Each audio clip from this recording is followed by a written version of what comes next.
going? This is Wayne with Tri County Locksmith Service, and this is my Rotozip bag. I use my Roto-zip all the time, so this is what I keep in it. Gotta have safety glasses because stuff goes flying all over the place pretty significantly with this. If you operate this, you will learn the hard way that you need safety glasses. You don't have them all the time anyways. I found that my extension or my cord is always about 6 feet too short in just about every job situation I found, so I added a 6-foot extension cord, taped it together like so. Now I always have a proper amount of cord to do the job.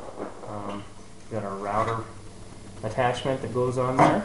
I did a review on this. The new version that has the variable speed is completely awesome.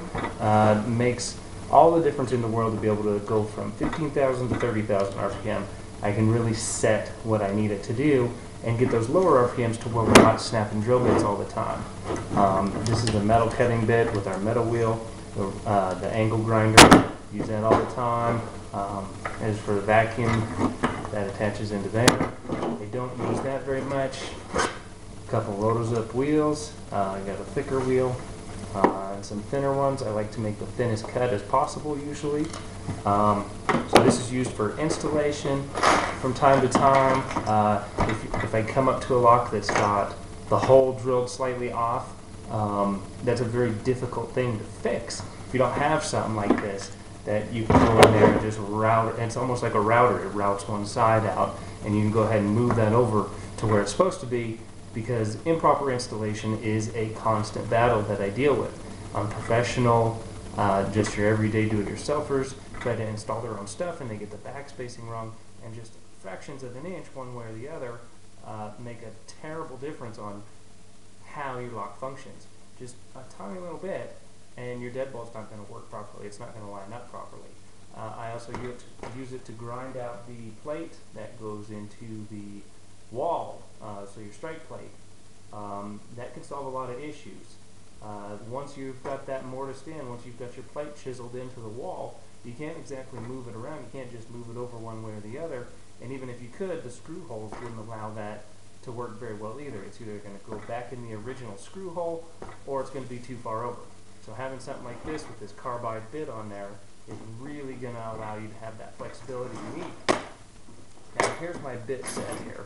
Got some sheetrock bits. They actually work extremely well for aluminum. I kind of customized these. If you can see there, I don't know if you can see that or not, but if you can see the tip of that, I actually ground with an angle grinder and ground that to where it would allow this to plunge cut. Basically that was square and flat before. Now it allows me to plunge cut into steel, brass, or wood, or whatever it is I need to plunge cut into. Both of these have got that added feature. And then, like I said, especially for aluminum, these are great for aluminum. If you use these on aluminum, they will completely pack up like this. So these need to be used on brass or steel, and these need to be used on your aluminum. We'll put that back in there. Got a change key, Allen head. Got another one of these carbide burrs. The entire bit is not carbide, just the cutting head is, but it's brazed on there. So you kind of get the best of both worlds. So it doesn't get weak in the shaft here. It has a stronger alloy that allows that to be more flexible and prevent it from just breaking down here, because carbide itself is extremely brittle. So this is a newer one that I have. I haven't really used that one too much yet, but it just stays in the package in case the cone that I have on there breaks. You got a diamond bit, so if there's anything that's any harder than the carbide, or something that we need a little bit more, less aggressive cutting, this would be it. I haven't even used it yet, but it's nice to have that bit on there. This would normally be for tile, sold as a Rotozip bit, but for this, I just use it as a high-speed grinding tool. I use the Flexibit carbide burrs instead of the Rotozip ones. I've had better success with them. It's higher quality, and they just seem to last a lot longer. So the Flexibit flexi-fit carbide burrs are the ones I use. The Rotozip is the only one that I found with the diamond in it. Basically just got a bunch of collars in here. The different collars go for different sized tools. You can step down to this size. This is a Rotozip tile carbide bit. The only thing about these is that they're smaller, so they break easier, and they seem to break. I can't use something like this. If I need something this small, I'll go down to the Dremel tool and use that. This one's it's just got too much power and just snaps them.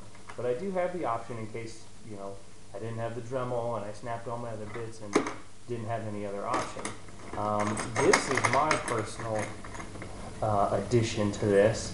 Basically, these are Cobalt Bits, so they're not quite as rigid as the carbide ones, and they're actually just drill bits. So they're designed to be similar to act similar like these. They allow side cutting, they allow cutting in aluminum, and they do drill. I've got the shorter ones cut down. This is the original length of the bit. So you can see that I did make my own bits in case I needed that extra length, because that is one of the limiting factors, is you only have a certain amount of length with these. One size kind of fits all. So with these, now I have the longer range, and this is a 6mm bit, so this will work in there. You can tighten that collar down, and it will work out pretty nice. So I have 3 of the longer bits, and I have 2 of the custom-made shorter ones. I've just basically, kind of like these, I custom-made my own. I cut it down and went from there. I just cut that off of there.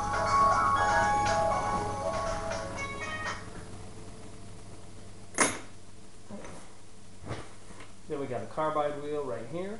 I haven't had to use that yet, but in case we do, I've got it, and the diamond cutting wheel. So never fails. As soon as I try and do a video, the phone rings. That's okay though. So we got our dry diamond wheel.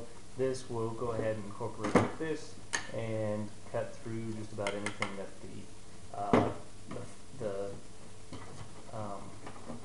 what are these? These are a abrasive metal cutting wheel. If the abrasive doesn't do it, the diamond will.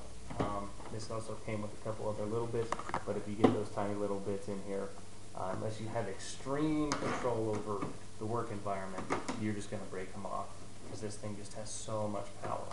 So I'm going to go ahead and put all this back in here. That's the bottom of the bag. This is what I take with me. This is how I set up my Roto-zip kit to fit my needs, and it does pretty much everything I need it to do. As a matter of fact, I'm going to get rid of that because I never even use it, and we'll put everything back in here. So for more information, check out Tricountylocksmithservice.com. Please hit subscribe, the subscribe button below, and share this video with friends, Facebook, Twitter, G+, any of your social media pages, and share the information with other people. Thanks, and have a great day.